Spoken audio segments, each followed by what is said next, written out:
কোরবানি পশুর চামড়ার গুণগত মান ও বাজার তদারকিতে মাঠে থাকবে ভোক্তা অধিদপ্তরের টিম। সংস্থাটির মহাপরিচালক AHM শফিকুজ্জামান জানিয়েছেন, সঠিকভাবে চামড়া সংরক্ষণ করা হচ্ছে কিনা তা খতিয়ে দেখা হবে।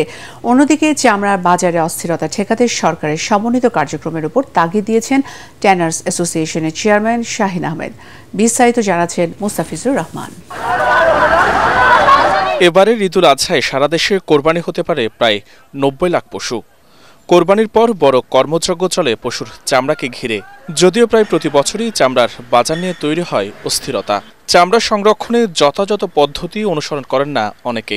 এসব বিষয়ে কঠোর বিশেষ ব্যবস্থাপনায় মনিটরিং করার নির্দেশ দিয়েছে প্রধানমন্ত্রীর কার্যালয়। সরকারের বিভিন্ন সংস্থার সঙ্গে কাজ করবে ভোক্তা অধিদপ্তরের টিম। ওয়ালটন এসিতে ইনস্টলেশন একদম ফ্রি। হিউজ একটা টাস্ক, এই 1 কোটি চামড়া একদিনে প্রসেস করতে হচ্ছে।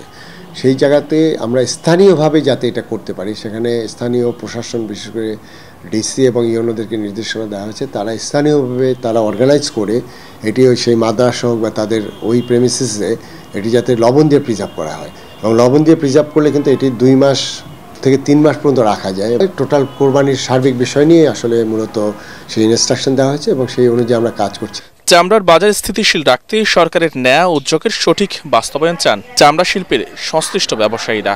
প্রত্যেকটা উপজেলাতে যাতে আপনার পর্যাপ্ত লবণ থাকে সেই ব্যাপারে ব্যবস্থা গ্রহণ করা এবং আপনার মাদ্রাসা এতিমখানাগুলোতে সচেতনতা সৃষ্টি করা এবং ডিসি মহোদয়রা আপনার স্বপ্রণোদিত হয়ে তাদেরকে আপনার লবণ দিয়ে আপনার যাতে চামড়া প্রিজার্ভেশন করতে পারে, এই মাদ্রাসাগুলোতে আপনার লবণ সরবরাহের ব্যবস্থাপনা।